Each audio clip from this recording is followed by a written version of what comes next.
My name is Stoker. I work for the National Drug Prevention Alliance and with Positive Prevention Plus, and my role is to help to promote life without the use of illegal drugs. My father smoked, yes, and I think at that time smoking was much more acceptable. They didn't realise the harmfulness of it.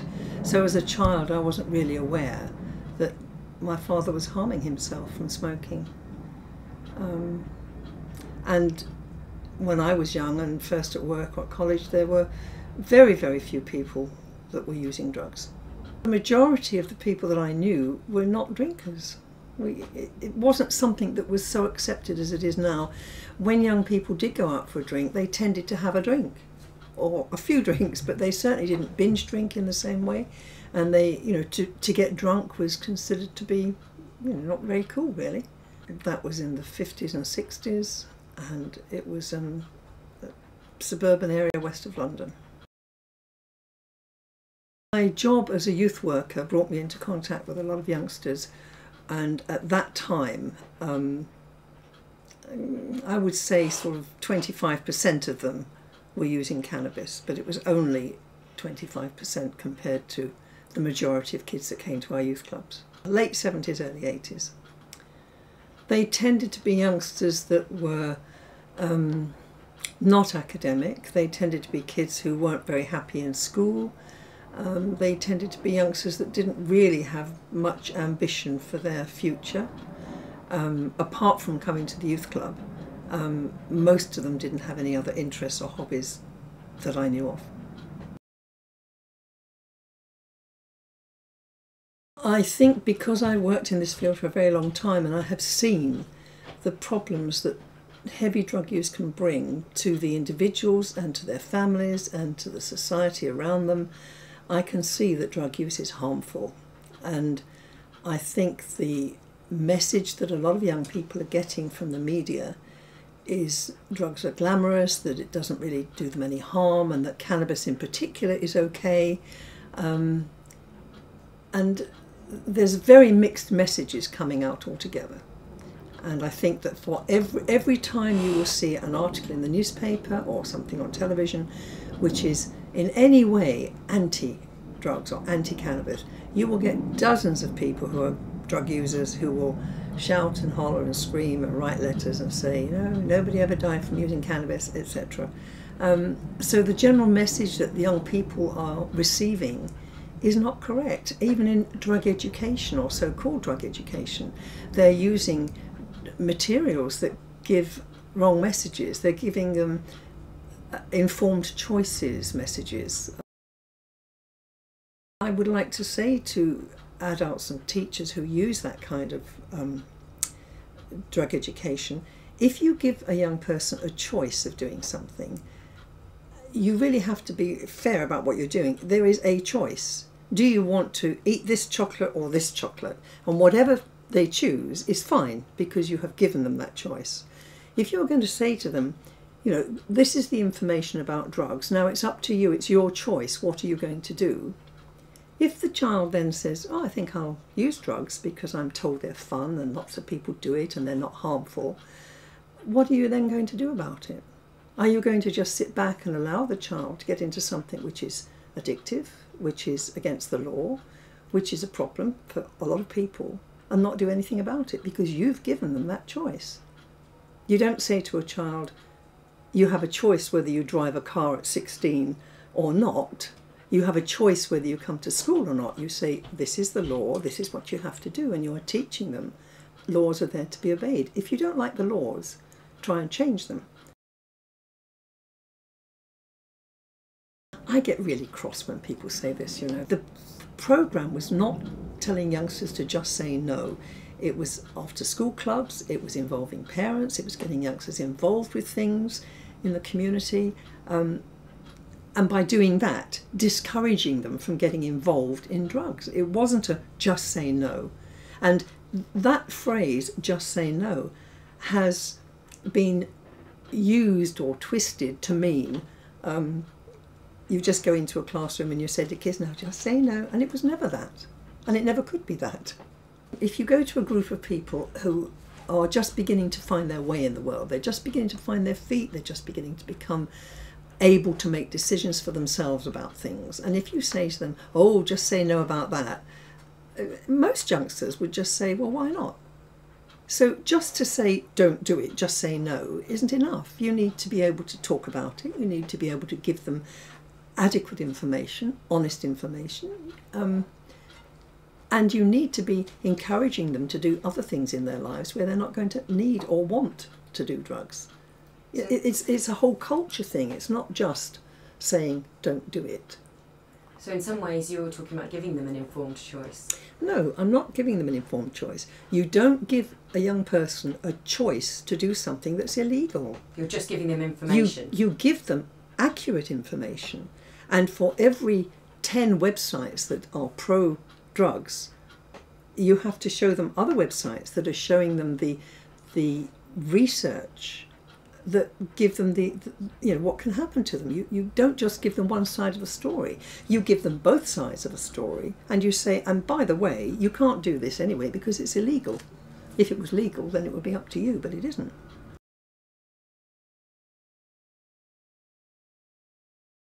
I don't think you can give that message anyway, because it will depend upon the individual. It will depend upon how often they use, what the strength is that they're using, what other things are happening in their lives as to whether they will come to harm. There are undoubtedly people who may well choose to use drugs. And let's talk for the moment about things like cannabis rather than the Class A drugs. And there are people who will use cannabis and who may well not come to any harm. There may be people who are very intelligent, who would have got A stars at school or in college, who now only get B pluses. But that's still pretty good. So it's not, you cannot say if you use drugs, you will come to harm. You can say there may be lost potential, there may be fights and arguments in the family, but not the kind of harm that you would think. And also the kind of messages that young people are getting, the mixed messages that they're getting, quite often are only looking at the immediate. They're not looking at the long term.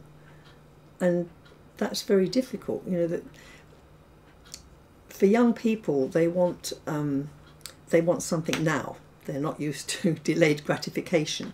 And that's what drugs give them. So therefore, if they use drugs and they're having fun, it's fine. But I think the culture, the general culture around drugs and drug use is one at the moment that's making young people feel it's okay. I get really cross when people say this, you know. The programme was not telling youngsters to just say no. It was after school clubs, it was involving parents, it was getting youngsters involved with things in the community. And by doing that, discouraging them from getting involved in drugs. It wasn't a just say no.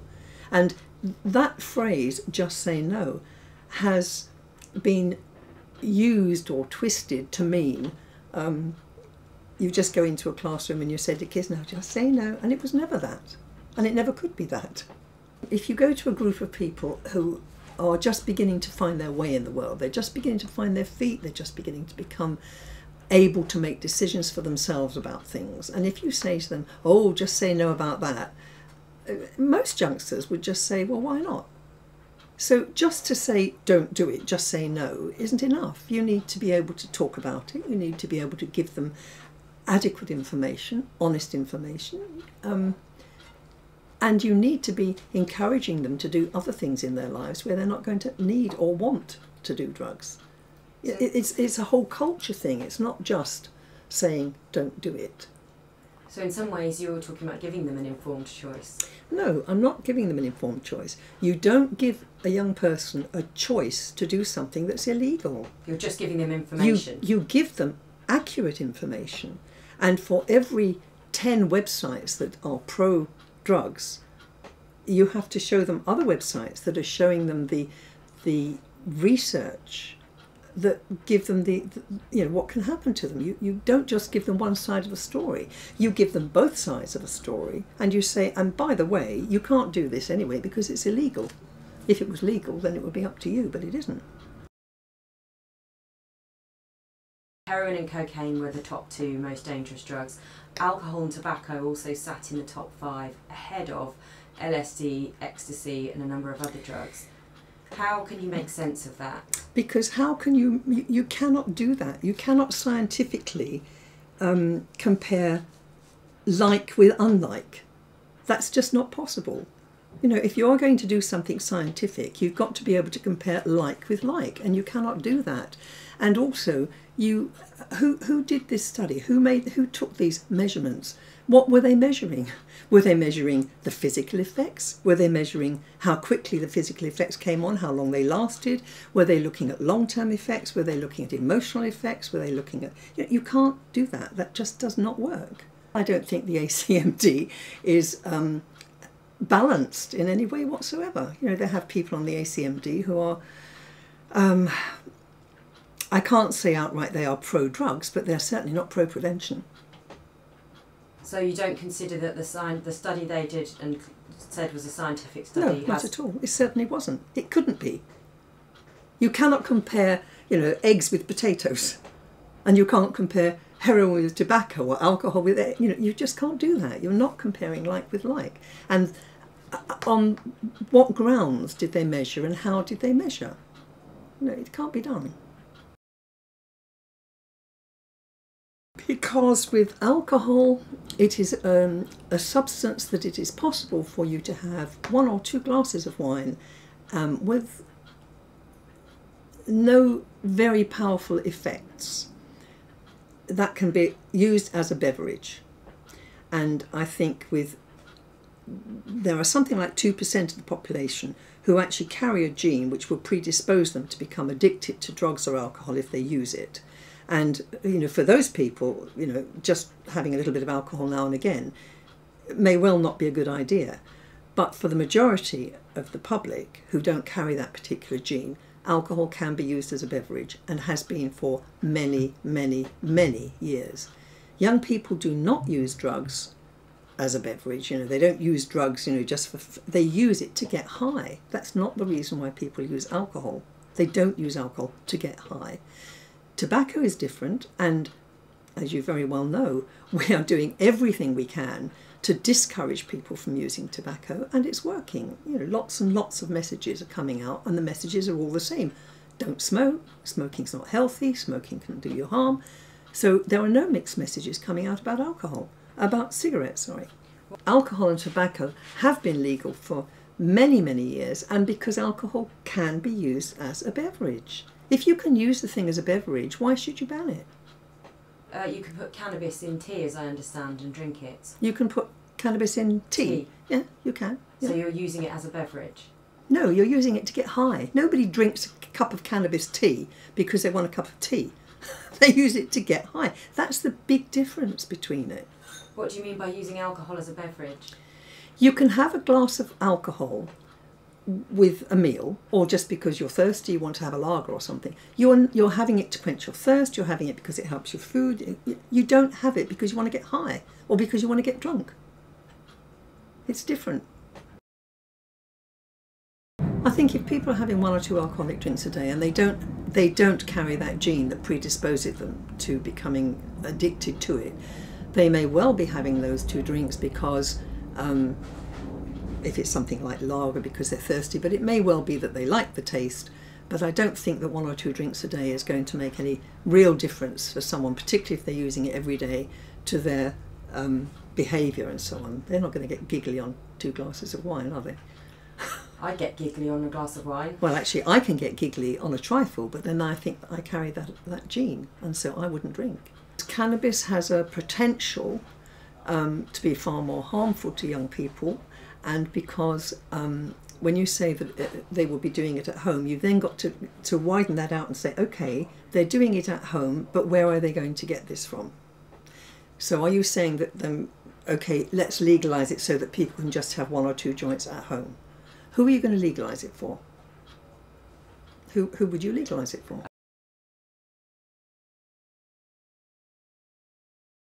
Do you know how many young people under the age of 18 are taken into hospital every year with alcohol poisoning? Does being over the age of 18 for alcohol, does it mean that under 18s don't drink alcohol? Absolutely not. So why is alcohol legal? Because, as we've said before, you can use it as a beverage, and it has been legal for so many years that it would be an extremely difficult thing, and probably a very unfair thing, for the 98% of the population that don't have a problem with it to then say, no, we're going to make this illegal. Cannabis is completely different. And if you are going to say that you're going to perhaps legalise it just so that people can have it in their own homes when they're not doing any harm to anybody else, first of all, the dealers are not going to just suddenly give up their lucrative business. So they will then sell to the under 18s. The majority of young people who start using cannabis now start under the age of 18 anyway. And the earlier they are when they start, the more likely they are to go on to use other drugs. That's very obvious, and that's a lot of research that's been showing that. Far more people would be using it, and if they were using it, you have far more possibilities of your surgeon or your pilot or your bus driver or your kid's teacher being affected by it when they're then at work. It's just too risky. When cannabis was reclassified by the government down to a grade C, cannabis use actually dropped. Only in the over 18s, not in the younger ones. And many people believe that was because of the extra information that occurred at the same time as reclassification. So because people were more aware of the potential harm of cannabis, more people chose not to use it, even though the legal penalties were actually less severe. The decrease in use was only when they were doing the surveys, was only in the older age groups. It was not in the younger age groups. The younger age groups, it increased because they thought it was now safe and okay to use. Well, I think there's an awful lot of people that think that, you know, drug prevention is drug education, and it isn't. Not the least of which is because the drug education packs that we have are not very good, and that, you know, it's a rainy afternoon, what should we do? Oh, here's a drug education pack, let's open. Oh, I don't like, oh, we'll do this one, page 5. That's not drug education, and drug education is not prevention. It's part of it, but it isn't it. You know, you've got to change the whole culture, and that's not easy, but, you know, you have got to change the whole culture. How do we do that? How do you do it? You have to start in small groups, and you have to try to get the media to give less sensational messages and less messages about, you know, the glamorous. You have to stop reporting when, you know, you've got stories of well-known people who are using drugs and seem okay or get off with it when others don't. You know, you've got to change a lot of things. You've got to make sure that parents know what they should be doing with their kids. They need to get involved in the drugs issues before their kids are old enough to. They need to know more themselves. How many children do you have? I have 3. And as far as you know, have any of them ever used drugs? One of them did, yes. And do you think, so I wasn't expecting that answer actually, I was I'm expecting sure you you were. to say no. But how and why do you think as a parent you handled the subject of drugs with your children? What did you do right? What would you have done differently? I would do a lot of things differently now, because when my children were of that kind of age, I wasn't in fact involved in the drug world at all. So I knew very little about it. The only thing I knew about it was when my daughter did start using drugs, which eventually, I'm pretty sure, contributed to her death. She died of a brain hemorrhage. And if you use a lot of cannabis, it changes the blood flow in the brain, the cerebral blood flow. And if your cerebral blood flow is changed often enough, it will weaken, you know, the parts of the brain, and therefore it's much more likely that if you do have a brain hemorrhage that it has a connection. And how did you know she was using cannabis? Oh, her behaviour was out of control. Can you give me any examples? Oh, she'd run away, she'd stay out all night because she couldn't have what she wanted. You know, the usual things that happen when kids are using cannabis. And what sort of age was she? 15. And why do you think she turned to cannabis and your other children didn't? You know, I really don't know. I really do not know. No idea. But I do know that once somebody has started, and particularly when they're very young, they enjoy what they're doing at first. It makes them giggle, makes them laugh.